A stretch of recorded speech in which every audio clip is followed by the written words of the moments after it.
तर नमस्कार मंडळी.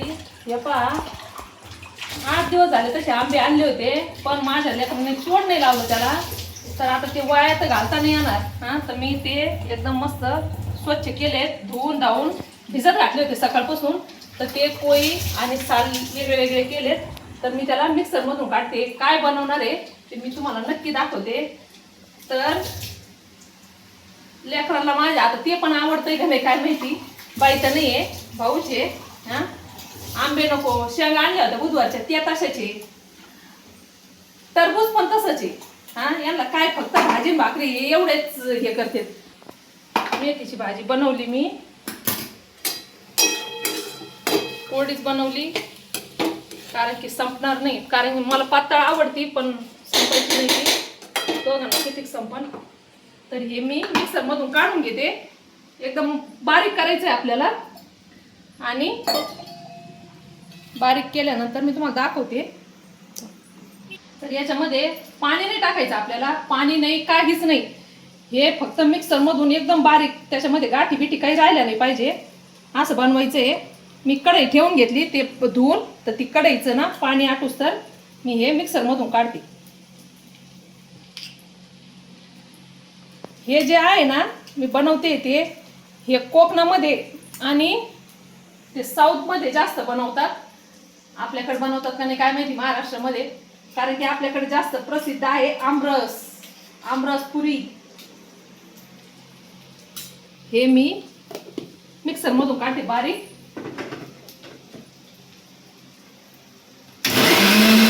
हे पहा बारीक करून घेतलंय मी. हे असं झालंय. आणि त्याच्यामध्ये चेक पण केल्यात मी गाठी आहे का नाही. आणि हे आहे गावरान तूप. तर कढईमध्ये टाकून घेते, म्हणजे खाली चिटकाव नाही म्हणून टाकायचं ते आपल्याला. याच्यामध्ये आपल्याला तुपाचा बिपाचा काही वापर नाही करायचा, पण हे खाली चिटकू नाही म्हणून थोडंसं एकदम नॉर्मल टाकले मी.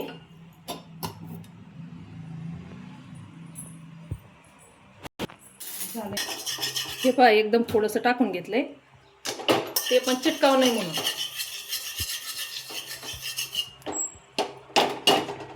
हे आपण याच्यामध्ये टाकून घेऊ. हे पहा एक पण गाठ नाही त्याच्यामध्ये, एकदम एकसारखं. आणि हे झालंय गाठी पण.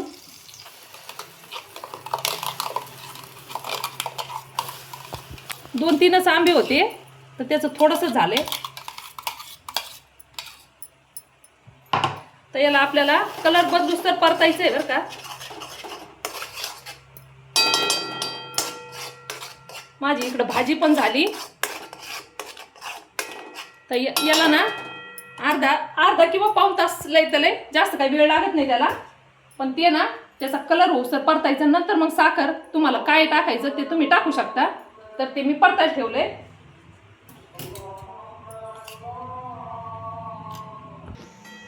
तर हे बघा आपला कलर पण बदललाय.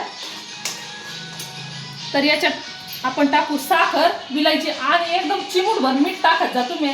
मी प्रत्येक वेळेस सांगते, गोड जर पदार्थ बनवायचा तर त्याच्यात मीठ टाकत जा. हे पहा त्याचा कलर बदलला. मी मीठ पण घातले. आणि आता आपण घालू याच्यामध्ये साखर. हे बघा साखर चांगली वितळून घ्यायची आहे. म्हणजे तुम्हाला जसं आवडेल तसं तुम्ही साखर टाकू शकता. मला ते एवढे काय आंबट नाही काय नाही, एकदम गोड आंबे आहे, त्याच्यामुळे मी थोडीशी साखर टाकलेली आहे. टाकते मी ते वितळूस तर, साखर वितळूस तर ना विलायचीची पावडर करून घेते मी. तर हे बघा साखर टाकल्यावर पण एक मस्त कलर आलाय त्याला.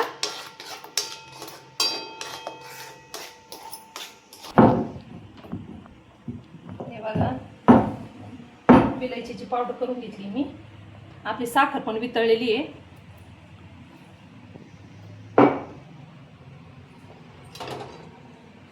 हे बघा किती मस्त कलर आलाय त्याला.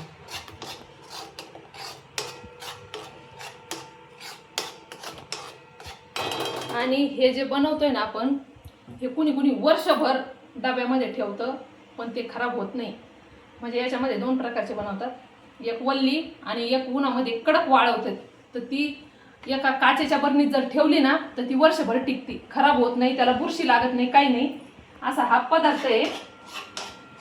तर हे बघा कलर बदललाय त्याचा. तर मी ही पावडर जी बनवली ना विलायचीची ही टाकून घेते. आता हे 2-3च आंबे होते त्याच्यामुळं व थोडीशी कोणी कोणी तिखट पण बनवतं.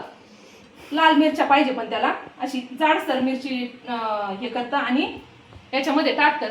पण मी तिखट नाही बनवला, गोडच बनवलेलं आहे. थोडक्यात आपल्याला ह्या ज्या साखरेचा आणि जे आपण बनवलंय ना ते ते आंबे बारीक केलेत ना त्याचा एक जीव आणि अशी तार तुटली पाहिजे, अशी घट्ट झालं पाहिजे, तेव्हा ते एकदम मस्त होते. तर हे बघा झालंय ते. मी तुम्हाला दाखवते कसं त्याचं चिकटपणा त्याला आलाय का नाही. अजून काय आला नाही त्याला. आपल्याला ते अजून थोड्या वेळ 5 ते 10 मिनटं त्याला अजून गॅसवर किंवा मोठा गॅस जरी केला ना तरी चालतंय. कारण की आपल्याला थोडासा चिकटपणा आणायचा आहे, म्हणजे ते एकदम व्यवस्थित ताटामध्ये पसरले जाते.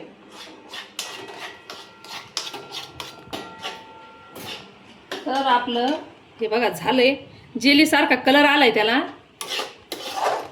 तर याला आपल्याला टाकून घ्यायचं आहे ताटामध्ये.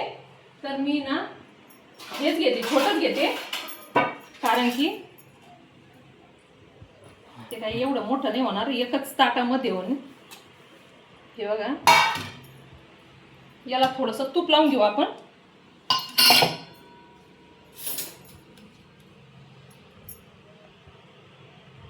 म्हणजे चिटकलं ना, चिटकणार नाही, काय नाही, एकदम व्यवस्थित निघते.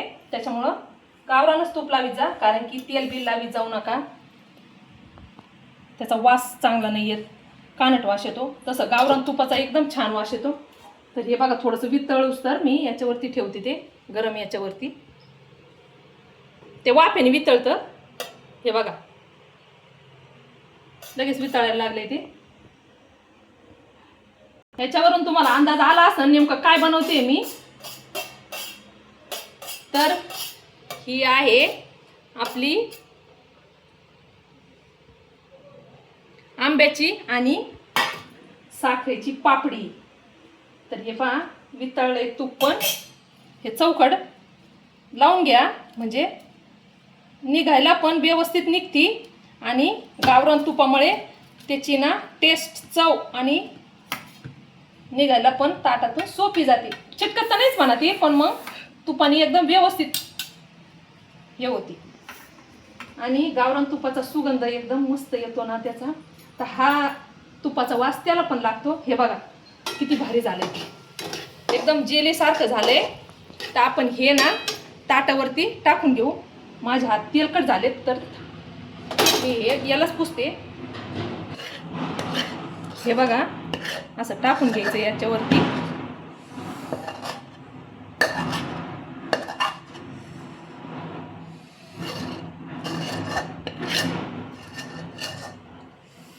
एकदम मस्त जेली झाली, जेली. गरम येते त्याच्यामुळं पसरायला जरा हे होतंय. चमचा घेईन.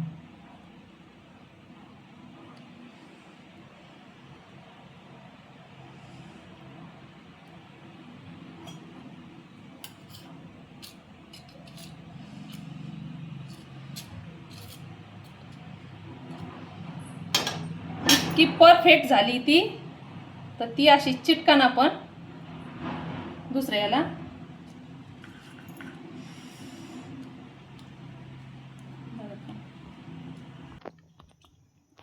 तर हे बघा मी याच्यावरती असं पसरून घेतलंय.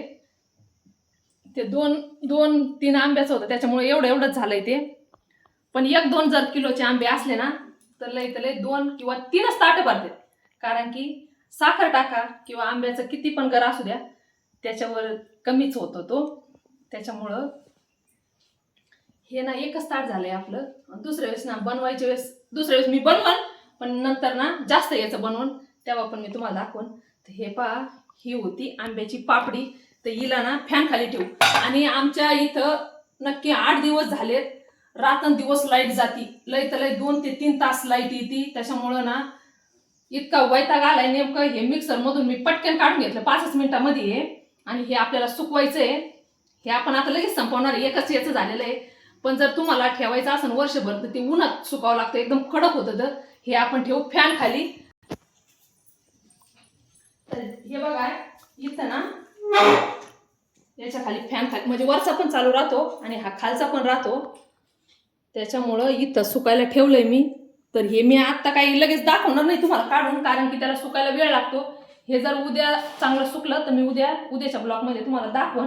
तर ही होती बघा आंब्याची पापडी. कशी वाटली ही नक्की सांगा कमेंट करून. भेटूया पुढच्या ब्लॉगमध्ये. धन्यवाद.